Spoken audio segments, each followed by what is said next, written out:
Sudoku je logična japonska igra, katere cilj je zapolniti kvadratno mrežo, običajno velikosti 9x9, s števili od 1 do 9. Vsako število se lahko pojavi točno enkrat v vsaki vrsti in v vsakem stolpcu. V mreži so nekatera števila že podana. Če se torej število 6 že nahaja v določenem stolpcu, se v tem stolpcu ne more več ponoviti.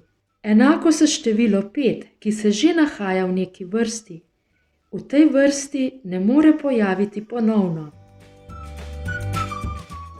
Sudoku mreža velikosti 9x9 je razdeljena na 9 manjših kvadratov velikosti 3x3.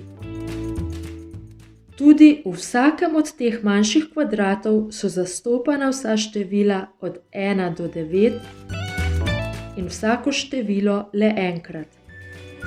Števila si seveda običajno ne sledijo v zaporedju od najnižjega do najvišjega, ampak so med seboj pomešana v različnih kombinacijah, ki omogočajo, da se vsako število v vsakem stolpcu, v vsaki vrstici in v vsakem malem kvadratu 3x3 pojavi le enkrat. Namesto števil lahko nastopajo tudi kakšni drugi različni simboli. Za rešitev uganke je potreben logičen razmislek, malo potrpežljivosti, pa tudi poskušanja. Veliko veselja pri reševanju!